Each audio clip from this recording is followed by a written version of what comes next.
వ్యూహకర్తగా, రచయితగా రాజకీయ నీతి అవపోసన పట్టించుకున్న చాణక్యుడు 4 సందర్భాలలో తప్పనిసరిగా స్నానం చేయాలని సూచించాడు.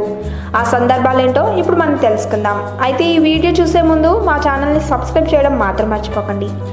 ప్రతి మనిషి రోజుకి కనీసం 3 సార్లు స్నానం చేయాలి. ఉదయం 4:30 నుంచి 5 గంటల మధ్యలో ఒకసారి, మధ్యాహ్నం వేళ ఒకసారి, అలాగే సాయంత్రం 6 గంటలు దాటిన తర్వాత ఒకసారి స్నానం చేయాలి.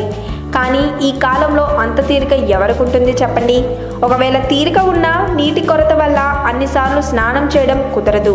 కానీ ఆ 4 సందర్భాల తర్వాత మాత్రం తప్పకుండా స్నానం చేయాలని చాణక్యుడు అంటున్నాడు. చాణక్యుడు చెప్పిన ఆ 4 సందర్భాలేంటో ఇప్పుడు వివరంగా చూద్దాం. ఆయిల్ మసాజ్ వల్ల మన చర్మ రంధ్రాలు తెరుచుకుంటాయి. వాటి ద్వారా మన శరీరంలో పేరుకుపోయిన విష వ్యర్థాలు బయటకు వచ్చేస్తాయి. కాబట్టి ఆయిల్ మసాజ్ చేశాక వీలైనంత త్వరగా స్నానం చేయాలి. మంచి సంగీతంతో మన చెవులను, అందమైన ప్రకృతిని చూస్తూ, మన కళ్ళకు రుచికరమైన వంటకాలతో మన నోటిని ఆనందపరిచినట్టే వారానికి ఒకసారి ఆయిల్ మసాజ్ చేస్తూ మన శరీరాన్ని కూడా ఆనందపరచాలి అంటున్నాడు చాణక్యుడు.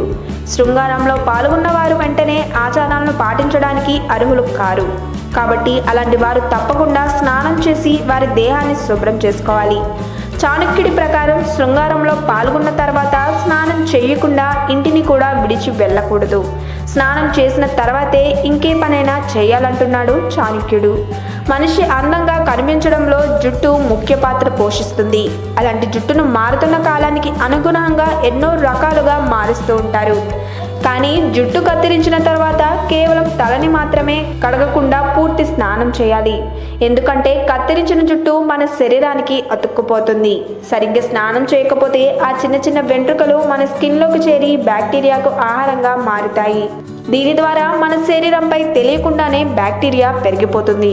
కాబట్టి కటింగ్, షేవింగ్ లాంటివి చేసిన తర్వాత తప్పకుండా స్నానం చేయాలని చాణక్యుడు సూచిస్తున్నాడు. పెళ్లికి వెళ్ళకపోయినా పర్వాలేదు, కానీ తెలిసిన వారి అంత్యక్రియలకు మాత్రం తప్పకుండా వెళ్ళాలి. అంత్యక్రియలకు వెళ్ళి తిరిగి ఇంటికి వచ్చినప్పుడు తప్పకుండా స్నానం చేయాలి. ఎందుకంటే చనిపోయిన వారి శరీరంలో బ్యాక్టీరియాతో పోరాడే శక్తి ఉండదు. దీంతో వారి శరీరంలో బ్యాక్టీరియా పెరిగిపోతుంది. అందుకే అంత్యక్రియల నుంచి తిరిగి వచ్చేటప్పుడు ఎవరిని తాకరాదు అంటారు. ఇంట్లోకి కూడా బ్యాక్టీరియా రాకుండా ఉండాలని ఇంటి బయటనే స్నానాలు చేయమంటారు. ఈ 4 సందర్భాల్లోనూ తప్పకుండా స్నానం చేయాలని చాణక్యుడు చెప్తున్నాడు.